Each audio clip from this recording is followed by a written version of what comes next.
대해서 배우는 두 번째 시간입니다. 우선 지난 시간 수업 내용을 점검하고 넘어갈게요. 본문의 앞부분에선 인간의 지적 능력을 넘어서는 인공지능이 굉장히 발전하고 있는 상황을 잘 보여줬었어요. 그 중에서 한 가지 예가 되는 알파고에 대한 것으로 딥러닝의 원리를 설명을 했었죠. 그래서 알파고의 경우는 일반 컴퓨터의 경우는 정해진 규칙을 따라서 연산을 수행하는 반면에 이 딥러닝으로 이루어지는 강화학습 체제를 잘 보여주는 알파고는 방대한 양의 자료를 수집하고, 즉 프로 바둑 기사의 대국 기보를 3천만 건을 입력했다고 얘기했죠. 그걸 바탕으로 해서 스스로 학습을 합니다. 그래서 자료를 기반해서 학습하고 그 다음 단계를 예측할 수 있었죠. 즉 어디에 바둑돌을 둘 것인가 하는 전략을 세울 수 있게 되는 거예요. 그러니까 우리의 머릿속에서 어떤 현상이 있었을 때 보여지는 즉각적인 반응, 이런 것들이 어마어마하게 복잡한 과정을 통해서 순식간에 또는 직관적으로 이루어지게 되는데, 그걸 인공지능이 가능하게 만들어주는 거죠. 그래서 딥러닝을 통해 학습 능력이 진화하는 모습을 보여주는 그런 부분이 저번 시간의 내용이었습니다. 그렇기 때문에 인공지능이 굉장히 그 개발자조차 예측할 수 없을 정도로 어마어마한 발전을 만들어낼 수도 있겠구나라고 생각할 수 있는 부분이었어요. 여기까지가 중간 1에 해당이 되는 부분이고요. 오늘은 그 다음 부분입니다. 그래서 여기는 중간 2에 해당이 될 거예요. 여기부터 한번 볼게요. 이러한 딥러닝은 우리 지난 시간까지 봤던 그런 딥러닝은 이미 여러 분야에서 활용되고 있다. 그러니까 딥러닝이 굉장히 다양하게 활용되고 있다라는 걸 밝히면서 거기에 해당되는 예들을 소개해 줄 거예요. 첫 번째는 자동으로 음성을 인식하여 인간이 요구하는 기능을 작동하도록 하는 것. 우리 요거는 써본 적 있을 거예요. 휴대폰에서도 하이 빅스비 이런다든지 헤이 구글 하면은 뭔가 자기가 원하는 대로 핸드폰이 작동하게 되는 그런 경우들이 있죠. 하이 빅스비, 아이유 음악 틀어줘. 이른 아침 작은 새들 노랫소리 들려오면 그뿐 아니라 이미지 분류에서도 딥러닝을 이용해 자동으로 영상을 인식하며 이를 분류하고 분류 목적에 맞게 저장할 수 있게 되는 것. 이것도 딥러닝이 할 수 있는 일이라고 보는 거죠. 어마어마하게 영상이 다양하고 거기서 보여지는 모습도 우리가 하나로 규정할 수 없을 만큼 다양할 텐데, 그거를 우리 아이들의 영상을 담은 것, 아니면은 어른의 영상을 담은 것, 이런 걸로 이제 나뉘는 거죠. 선생님 휴대폰에도 보면은 동영상들을 모모의 추억 이런 식으로 제목까지 달아가지고 막 저장되는 경우도 있더라고요. 어떤 폴더 같은데. 그러니까 그런 게 자동으로 저장되는 프로그램인 것 같아요. 그리고 제약산업에서도 딥러닝이 사용된다. 제약산업에서는 어떻게 사용되느냐? 새로운 약이 개발되어도 생각만큼 약효를 보지 못하거나 예상치 못한 다른 작용을 일으켜서 상업적으로 출시되지 못하는 경우가 많은데, 이런 경우 딥러닝을 이용해서 가상 실험을 할 수 있대요. 실제 인체 실험이나 동물 실험을 하지 않아도 이런 경우에 약물을 사용하면, 그러니까 약에도 여러 가지 성분들이 복합적으로 들어갔을 텐데, 그런 경우에는 어떤 경우가 있더라 하는 수많은 경우들이 있겠죠. 그걸 미리 다 입력을 해서 그 안에서 약효를 실험하는 것을 스스로 그 안에서 이제 기계가, 인공지능이 한다는 얘기겠죠. 그래서 많은 연구자들이 약물 개발에 유용하게 활용한다고 합니다. 그 네 번째는 마케팅 분야에서도 고객에 따라 재산 소득이나 이런 것들이 어느 정도 수준이 되는 고객에 따라, 또는 남성, 여성, 또는 연령층, 이런 거에 따른 굉장히 층층, 다층화돼서 나뉘어져 있는 데이터베이스가 존재할 거고, 그거에 따라서 어떤 식의 마케팅을 하는 것이 더 효과가 있을까라는 것을 예측하고 전략을 짤 수 있게끔 해주는 것. 이것도 전부 다 인공지능, 딥러닝 덕분이다라고 볼 수 있는 거죠. 그래서 일단 여기까지 정리를 해보자면요. 이 중간 이 부분은 다양한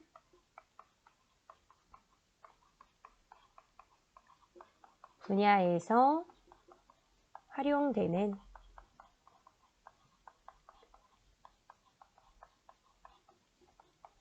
딥러닝에 대한 이야기고요. 거기에 대한 예로 뭐 자동 음성 인식이라든지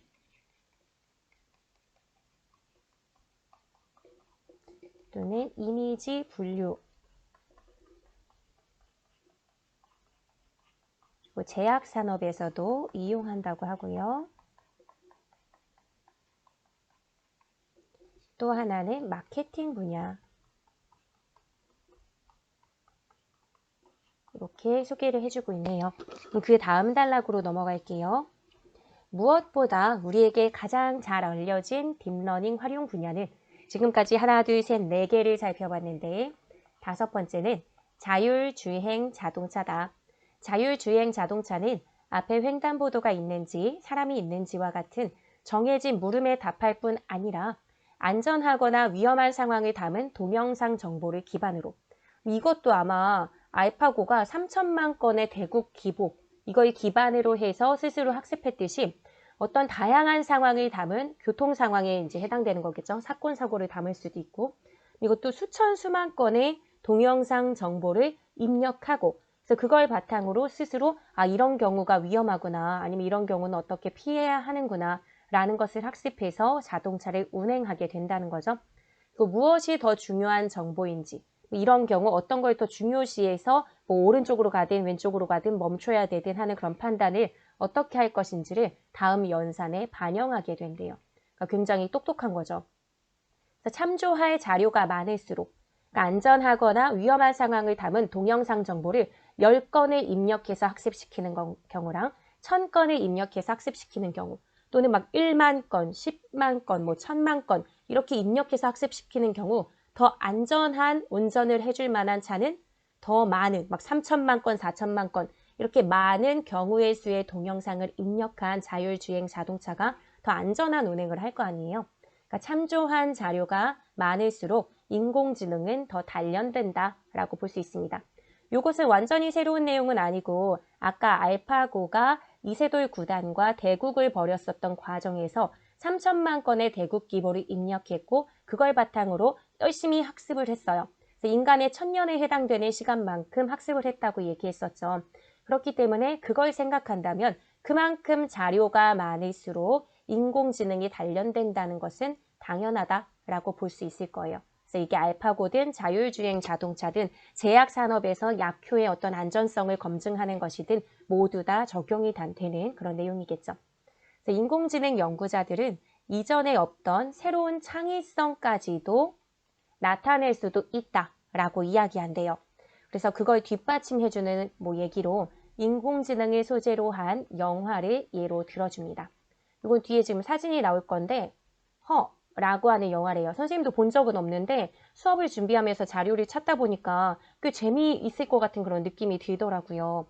여기서는 주인공이 인공지능과 이제 대화를 하는 그런 내용들이 나오게 돼요.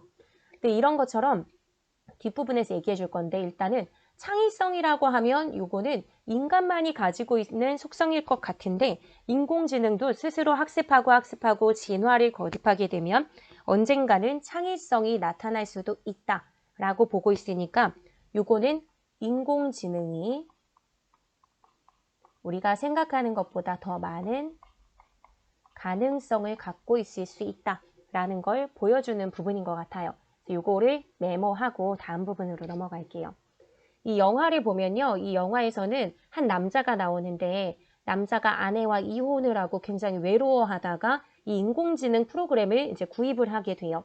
그러면서 그 인공지능 프로그램과 이제 나의 외로움을 대신해 줄 수 있도록 뭐 대화를 나눈다든지 정서적인 교감을 하게 되는데 그 과정 속에서 이 인공지능 운영체제에게 이름을 물어봐요. 그러면서 이제 다음과 같은 대사가 진행된다라고 하죠. 뭐라고 얘기를 하냐면 뭐라고 부르면 되죠? 이름이 있나요? 하고 물어요. 그랬더니 이 인공지능 체제가 뭐라고 대답하냐면 하고 잠시 고민을 하다가 네, 사만다예요 하고 대답을 하죠. 그러니까 여기 이름이 있나? 이제 뭐 처음부터 이제 인공지능 체제에 이름이 부여되어 있나? 라고 생각할 수도 있고 궁금할 거 아니에요. 그래서 그 이름은 어디서 얻었나요? 하고 이제 주인공이 물어보니까 사실 방금 제가 혼자 지은 이름이에요. 라고 하죠. 혼자 자기가 지었대요. 이름으로 붙일 수 있는 것들은 진짜 무한대의 가능성이 있잖아요. 외국에서의 이름, 우리나라에서 이름, 그 친구들 이름도 뭐 같은 경우도 있지만 대부분은 굉장히 다양하고 어마어마하게 많은 경우의 수를 지닌단 말이에요. 근데 그걸 이 인공지능이 직접 자기 이름을 지었대요. 이게 어떻게 가능할까? 라고 하는 부분에 대한 해결이 뒷부분에 있죠. 인공지능은 자신이 방금 지은 이름이라고 실토하는데 100분의 2초 만에, 그러니까 어마어마하게 짧은 시간이죠. 1초도 아니고요. 1초를 막 100개로 토막내서 그 중에 두 번째에 해당되는 2시간, 두 조각에 해당되는 100분의 2니까 어마어마하게 짧은 시간이거든요. 근데 그 시간 만에 아기 이름 짓는 법이라는 책에 나오는 18만 개의 이름 중 하나를 선택해서 자기 이름으로 삼은 거예요. 게다가 발음할 때 소리가 좋다는 이유까지 덧붙여서 그 이름을 지었다고 얘기하죠. 이렇게 되면은 굉장히 이제 무서워지는 거죠. 어떻게 보면 이 인공지능이 자기가 뭔가 판단하고 생각하고 할 수 있는 걸 가능하게 된 그런 모습을 보고 있는 거잖아요. 그래서 영화 자체에서 이 운영체제를 이렇게 소개한다고 합니다. 단순한 운영체제가 아닙니다. 또 하나의 의식입니다. 라고 하죠. 우리 인공지능이 뭔가 의식을 갖게 되면서 인간을 지배할지도 모르는 무서운 상황에 대해서 다루는 영화는 꽤 많단 말이에요. 근데 그런 것이 머지않아 있을지도 모른다는 가능성을 보여준 영화였어요. 그러니까 의식이라고 하는 것 자체가 주체적으로 뭔가를 판단하는 것. 여기서는 그 많은 이름 중에서 발음할 때 좋으네 라고 생각하면서 선택도 할 수 있었던 모습을 보여주잖아요. 그러니까 이런 측면으로 봤을 때 진짜 의식을 갖고 있는 존재라고도 볼 수 있는 것 같은 거죠. 그런데 잘 생각해보면 이 운영체제를 이 주인공뿐만이 아니라 다른 사람들도 많이 살 거예요. 이건 상품이니까. 그랬을 때 그 운영체제에게 이름을 물으면 전부 다 그 운영체제는 대답을 할 때 내 이름은 뭐 사만다예요 라고 얘기할까요? 남자인 경우도 있고 여자인 경우도 있고 주인공의 어떤 연령이나 대화를 어떻게 이제 같이 맞춰줄 건가에 따라서 연령대에 맞는 어떤 이름이나 목소리를 다 취하겠죠. 그런 측면으로 본다면 이 운영체제들은 다 각기 나름의 선택을 하게 될 거예요. 즉 사만다라는 이름을 모두 다 똑같이 선택하지 않는다는 거죠. 그러니까 거기서 보여지는 것 자체가 진짜 인공지능이라는 것이 하나의 의식을 지닐 수 있겠다. 무언가를 판단하고 선택하는 과정이 모든 인간, 사람이 다 다른 선택이나 판단을 하듯이 이 인공지능도 그럴 수 있겠네 라고 하는 하나의 가능성을 보여주는 거고 그것을 이 글에서는 지금 창의성이라고 이야기하죠. 창의성이라는 것을 발휘할 수도 있다라고 얘기합니다. 여기까지 일단 내용을 한번 정리해 보도록 할게요. 중간 2에 해당하는 부분이고요. 여기서는 지금 아까 다양한 분야의 딥러닝이 활용되는 예를 얘기하면서 마지막으로는 자율주행,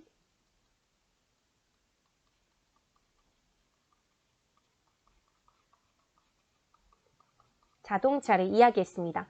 그러면서 이런 것들이 딥러닝에 의해서 발전되는 그 과정 속에서 인공지능은 이전에 없던 뭐가 나타날 수도 있다라고 얘기하죠. 창의성이죠. 스스로 의식을 갖고 생각하는 것. 그래서 영화 허라고 하는 영화를 예로 들면서 이런 경우가 있을 수 있다라고 얘기해요. 아직 이런 프로그램이 뭐 판매가 되거나 뭐 유통되거나 하지는 않았지만 충분히 가능성이 있는 부분이기 때문에 이 글쓴이도 언급을 했겠죠. 그러면서 이런 경우 단순한 운영체제로만 볼 수는 없고 또 하나의 의식, 인간이 가지고 있는 의식과 굉장히 닮아 있을 수 있다라는 이야기를 합니다. 왜냐하면 얘는 스스로 판단했어. 발음하기가 좋네 라고 생각하면서 전체적으로 아기 이름 짓는 법 이런 책까지 스스로 이제 정보를 뭐 끌어온 거죠. 그러면서 그 안에서 골랐었죠. 그리고 선택을 합니다. 인간이 하는 의식적인 사고 과정과 굉장히 닮아 있다는 점. 이런 측면을 생각하면 살짝 무서워지기도 해요. 그래서 그런 부분에 대해서 좀 마무리하고 정리하면서 글쓴이가 전체적인 자신의 생각을 정리할 거거든요. 그 부분으로 갈게요. 교과서 194쪽 이어서 보자면 여기는 끝부분에 해당되는 부분을 여기부터 살필게요. 알파고가 인간이 원하든 원하지 않든 새로운 세상을 열어주었다는 점에서는 의문의 여지가 없다. 지금 계속 알파고에 대해서 설명을 하고 있었으니까 알파고를 통해서 정리를 해줄 건가 봐요. 인간이 원하든 원하지 않든 새로운 세상을 열어줬어. 그래서 어떤 이들은 되게 무섭다라고 생각하기도 하고 어떤 이들은 뭔가 세상이 좀 긍정적인 방향으로 바뀔 거라고 생각할 수도 있겠죠. 이게 바로 이 인공지능이 가지고 있는 의의라고 볼 수 있을 거예요. 그래서 이 점에는 의문의 여지가 없다. 하지만 알파고는 그냥 바둑 프로그램이야. 만약에 알파고에게 체스를 두라고 하거나 알파고에게 뭐 맛있는 요리 레시피를 제공해줘 라고 하면 그거는 사실 못할 거예요. 얘에게 입력된 정보는 바둑, 대국, 기본밖에 없으니까. 그렇기 때문에 인공지능 전체를 대변하는 건 아니라는 거죠. 우리가 영화를 보면은 인공지능의 무서움이 거의 모든 분야의 완벽함을 보이면서 모든 분야에 자기가 주체적으로 판단하고 선택하는 부분을 보였었잖아요. 근데 알파고의 경우는 바둑만 잘해 라고 보는 거예요. 그러니까 인공지능 전체를 대변하는 것은 아니며 그냥 바둑 프로그램일 뿐이다. 그리고 특히 공상과학 영화, 그러니까 SF 영화에 나오는 인공지능에 근접한 것도 아니다. 그러니까 너무 겁먹지 마라. 완전히 무섭고 우리의 인간의 어떤 삶에 막 굉장히 위협하는 그런 존재는 아니다라는 거죠. 그러니까 이 부분에서 인공지능이 지닐 수 있는 한계를 보여줘요.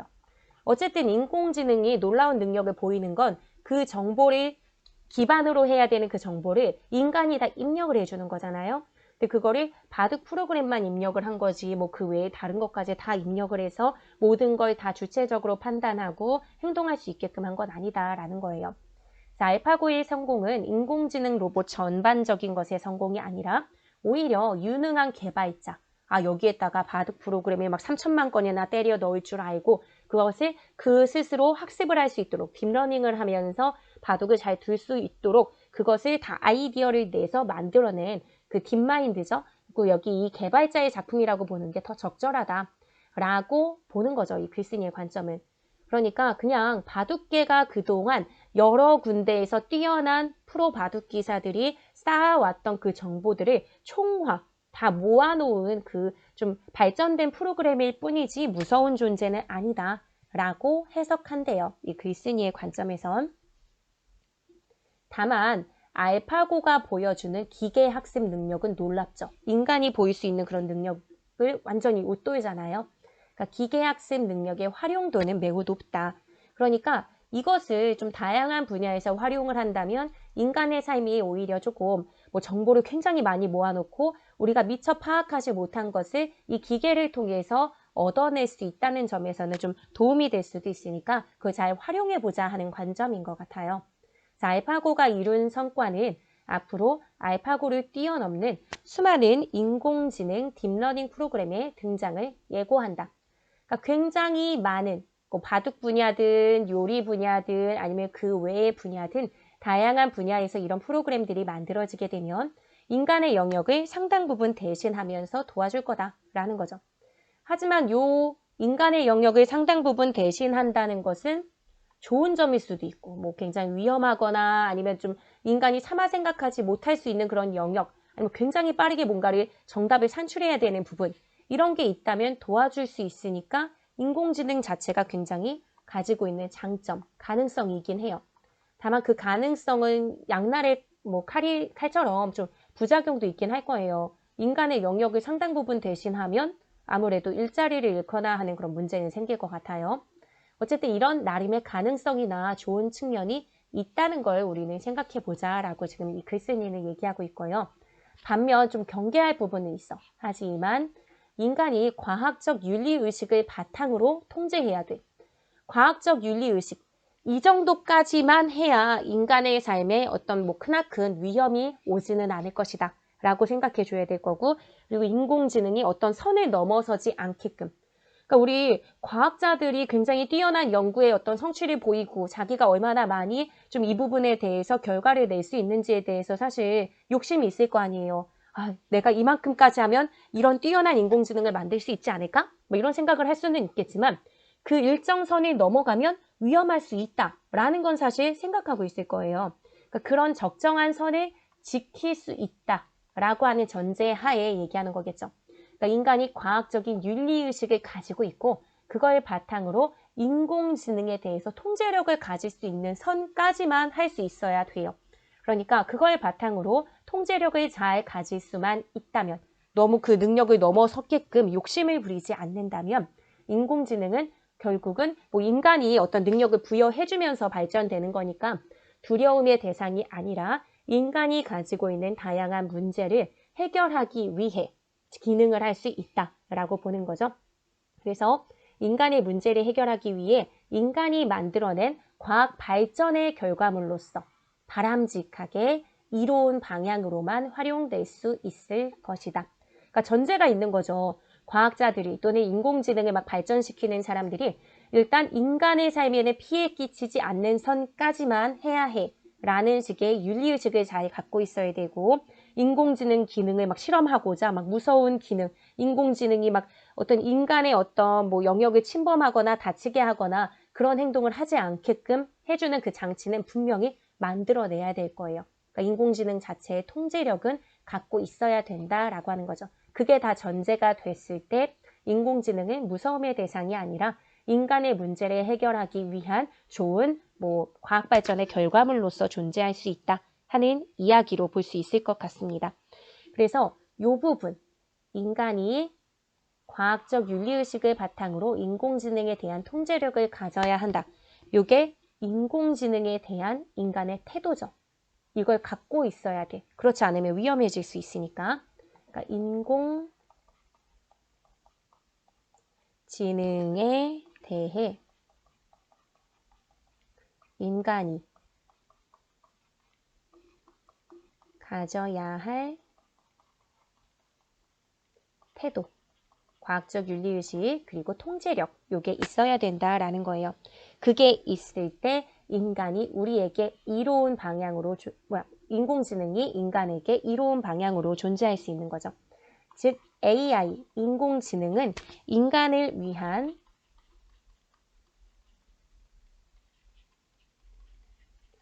부수적인 도구로 존재해야지 그 위에 올라가서 인간을 막 점령하거나 지배하거나 아니면 해를 끼치거나 하는 일이 생겨서는 안 된다라고 하는 게 이 글쓴이의 입장이자 사실 우리도 이걸 경계하고 생각하는 부분이기도 하죠. 그래서 이렇게 해서 전체 내용이 잘 마무리가 되고 있습니다. 이 끝부분을 학습지를 통해서 정리해 보도록 할게요. 이 끝부분은 인공지능의 미래와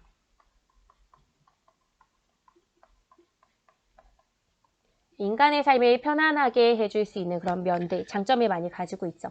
그러면서도 우리가 어떻게 해야 하는지, 인공지능을 대하는 우리의 자세, 요거에 대해서 이야기하는 부분이었어요. 인공지능의 미래라고 한다면 한계도 지니고 있고, 그러니까 바둑 분야에서는 뛰어난 인공지능이지만 다른 걸 할 수는 없잖아요. 그러니까 그런 부분의 한계, 그러면서도 다양한 우리의 삶의 분야에 이용이 가능하다는 그런 가능성 모두 가지고 있습니다. 이런 인공지능을 잘 이용하려면 인공지능을 인간에게 이롭게 활용할 수 있어야 돼요. 그게 가능하려면 인간은 과학적 윤리의식을 가질 수 있어야 되고, 그리고 인공지능에 대한 통제력, 이걸 잃지 말아야 한다라고 하는 게 이 전체적인 내용이었습니다. 이렇게 해서 그 전체를 마무리 지었고요. 학습활동만 풀이하고 정리하는 걸로 할게요. 학습활동은 교과서 195쪽에 있는데요. 이 교과서 195쪽부터 있는 내용의 학습활동은 총 3문제예요. 197쪽까지. 근데 그 중에서 우리는 학습활동 1번만 해결하도록 할 거고요. 실제 시험에서도 학습활동 1번만 반영할 거니까 그렇게 알고 여러분들이 공부하면 될 것 같습니다.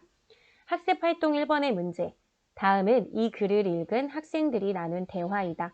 이 글의 내용을 바탕으로 대화의 빈 곳을 채워보자 라고 했죠. 그래서 지금 교과서에서는 예쁜 여학생이 있는데 그냥 그걸 A로 볼게요.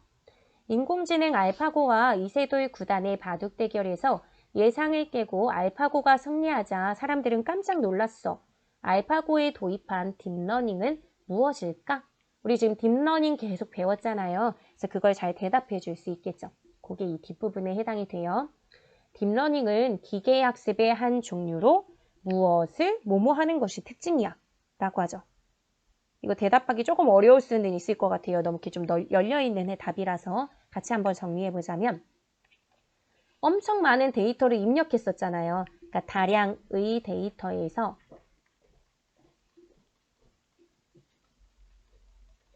높은 수준의 추상화,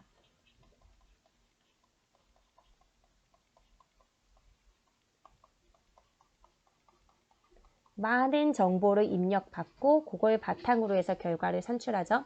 그 높은 수준의 추상화를 가능하게 하는 것이 특징이야.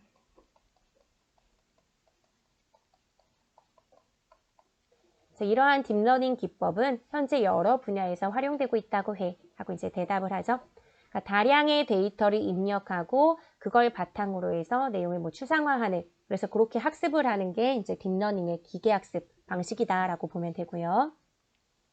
그랬더니 맞아. 대표적으로는 자율주행 자동차가 있어 라고 하면서 그 외에 어떤 것들이 있는지 요거는 쉽게 떠올릴 수 있을 거예요. 여러 개의 이제 예를 통해서 설명했었죠. 자동 음성 인식과 이미지 분류, 그리고 제약산업, 마케팅, 이런 분야에서 활용되고 있다라고 생각을 해주면 되고요. 이러한 인공지능은 참조할 자료가 많을수록 단련이 되고 이전에 없던 새로운 창의성이 나타나기도 한다고 해. 그렇다면 인공지능이 발전함에 따라 우리는 어떠한 태도를 가져야 할까? 이게 글의 가장 마지막 부분에 나왔죠. 우리가 어떤 태도, 어떠한 자세를 가져야 할까 하는 부분이었어요. 그랬더니 인공지능을 이로운 방향으로 활용하기 위해서는 인간이 가져야 되는 두 가지가 있었죠. 뭘 가져야 된다고 했죠? 과학적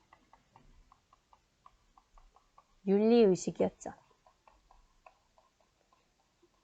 과학적 윤리의식을 바탕으로 뭘 가져야 된다고 했죠? 인공지능에 대한 통제력이었죠. 인공지능에 대한 통제력. 이거를 가져야 한다라고 했죠. 통제력을 가져야 해 라고 하면 되겠습니다. 이렇게 해서 전체 내용을 다 마무리 지어 봤고요. 글 자체가 조금 쉽지 않을 수는 있어요. 그래서 다시 한번 꼼꼼히 보면서 학습지도 다시 한번 점검하고 채워보고, 그리고 학습활동이 전체 내용을 한번 쭉 훑어놓은 거니까 스스로 대답을 할 수 있을 정도로 내용을 살펴보면 더 좋을 것 같습니다. 네, 오늘 모두 수고하셨습니다.